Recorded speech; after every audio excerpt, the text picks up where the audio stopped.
Basic education में आपको एक दो फिर खुशामदीद कहते हैं। एक नई वीडियो के साथ, एक नए टॉपिक के साथ आपके सामने हाजिर हुए हैं। Relationship of biology to other sciences आज का हमारा टॉपिक है। इससे पहले कि हम अपनी वीडियो को स्टार्ट करें, अगर आपने हमारे चैनल को अभी तक सब्सक्राइब नहीं किया तो उसको सब्सक्राइब करें ताकि हमारी बनने वाली हर वीडियो का नोटिफिकेशन आपको मिलता रहे और हम आपके लिए ऐसे ही आसान लर्निंग के कुछ टेक्निक्स और मेथड जो है वो आपके साथ शेयर करते रहें। चलिए जी, बढ़ते हैं अपने आज के लेक्चर की तरफ। Relationship of biology to other sciences. The interrelationship among different branches of science can not be denied.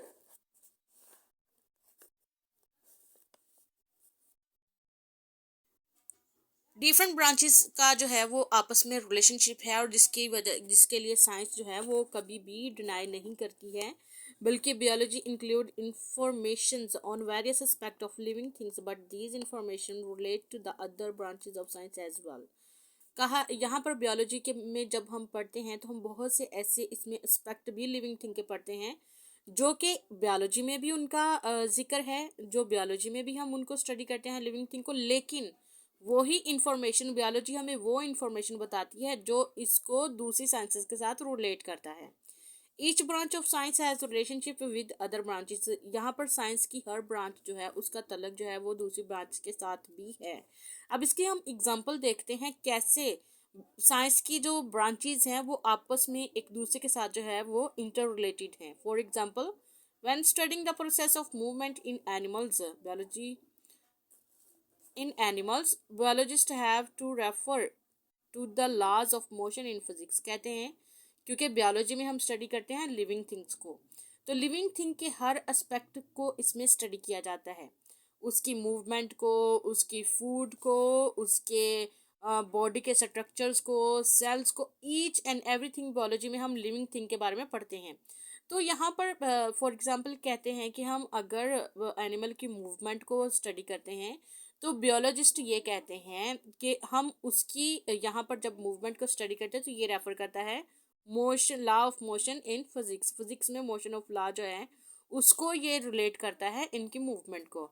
This form the basis interdisciplinary sciences. कहते हैं this form the basis inter disciplinary sciences, यानी ये वाली form जिसमें हम क्या करते हैं, एक ब्रांच में, साइंस के एक ब्रांच में अगर किसी एस्पेक्ट को स्टडी करते हैं, वही एस्पेक्ट, वही इंफॉर्मेशन जो है वो हम दूसरी ब्रांच के साथ, साइंस की दूसरी ब्रांच के साथ रिलेट करके जब पढ़ते हैं तो इसको हम इंटरडिसिप्लिनरी साइंस कहते हैं। ठीक है, ये टॉपिक जो है वो शॉर्ट क्वेश्चन भी हो सकता है, एमसीक्यूज भी हो सकता है कि इंटरडिसिप्लिनरी साइंसेज क्या होते हैं। ठीक है, तो आपको पता होना चाहिए कि ऐसी साइंस जिसमें हम एक ब्रांच में अगर किसी एक टॉपिक के बारे में पढ़ रहे हैं और वो ब्रांच जो है वो हमें इंफॉर्मेशन दे उसी टॉपिक की, उसी एस्पेक्ट की दूसरी ब्रांच में, तो इसको हम इंटरडिसिप्लिनरी साइंस कहते हैं। यानी दोनों, अगर बायोलॉजी और फिजिक्स को अगर हम एक एस्पेक्ट के साथ पढ़ रहे हैं, दोनों को कंबाइन करके हम एक एस्पेक्ट के बारे में स्टडी कर रहे हैं, तो वो हमारी होगी इंटरडिसिप्लिनरी साइंस। अब है बायोफिजिक्स। बायोफिजिक्स में हम किस तरह कह सकते हैं कि ये इसका रिलेशनशिप है। It deals with the study of the principle of physics which are applicable biologist phenomena. कहते हैं कि यहाँ पर हम जो हैं वो फिजिक्स के वो प्रिंसिपल स्टडी करते हैं जो कि एप्लीकेबल होते हैं बायोलॉजिकल फिनोमिना में। For example, there is a similarity between the working principle of lever in physics and limbs of animal in biology. For example, यहाँ पर कहा है कि जब हम लीवर को, फिजिक्स में हम लीवर को जो है वो स्टडी करते हैं कि लीवर कैसे काम करता है, लेकिन बायोलॉजी में हम एनिमल के लिम्स को या लाइम्स को जो है वो स्टडी करते हैं। यानी जो ह्यूमन बॉडी पार्ट्स हैं या लिविंग थिंग्स के बॉडी पार्ट जिस पॉइंट पर मूव करते हैं, जिस एक्सिस पर मूव करते हैं, जिस तरह वो मूवमेंट उनकी होती है, उनको, और बायोलॉजी में लीवर की जो है वो मूवमेंट, उनको जब हम रिलेट करके पढ़ते हैं तो उसको हम बायोफिजिक्स कहते हैं। केमिस्ट्री में क्या होता है, केमिस्ट्री से हमें पता है जी, केमिस्ट्री में हम क्या कुछ स्टडी करते हैं। परमानेंट चेंज होता है केमिस्ट्री में।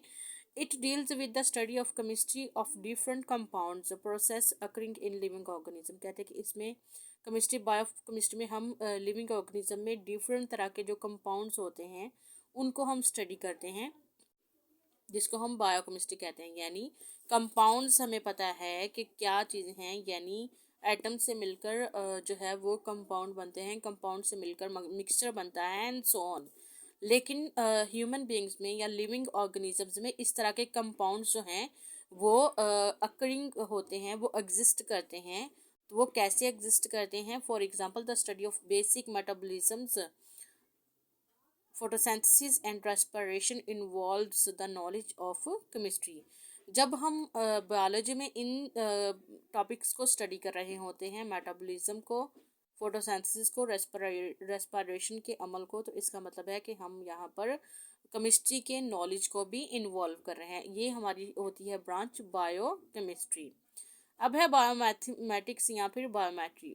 It deals with the study of biological process as use mathematical techniques and tools.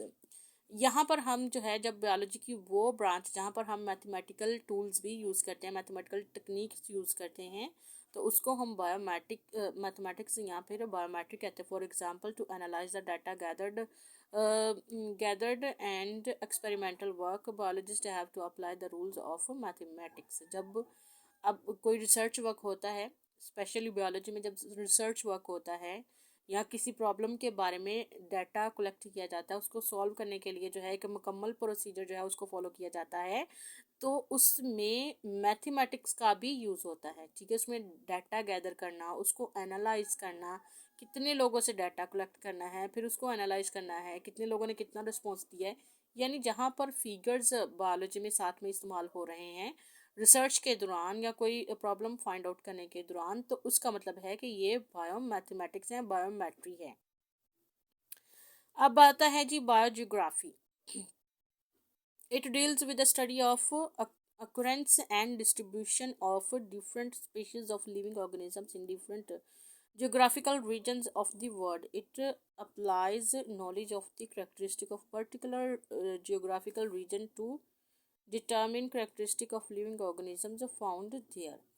अब बायोजियोग्राफी में क्या होता है? जियोग्राफी का हमें पता है, ये एक लोकेशंस के बारे में होता है, और बायो मतलब वहाँ की जो लिविंग ऑर्गेनिजम्स हैं जो वहाँ पे रहती हैं, वहाँ का इन्वायरमेंट सारा क्या क्यों जो है वो वहीं पर स्पेशल पाई जाती है। अब कुछ इस तरह के लिविंग ऑर्गेनिजम्स हैं जिनका हैबिटेट जो है वो उसकी उस जगह की उनकी अकॉर्डेंस के हिसाब से है कि अब वो वहाँ पे सरवाइव कर सकते हैं, इसलिए वो वहाँ पे पाए जाते हैं। फॉर एग्ज़ाम्पल सफ़ेद हाथी जो है, वाइट एलिफेंट जो है, वो हमें पता है कि ये एक ही मुल्क में ज़्यादा मिलते हैं और वो वहाँ पर जो है पाए जाते हैं क्योंकि वहाँ का इन्वायरमेंट उनके लिए सूटेबल है। अब अगर हम कहें कि जो है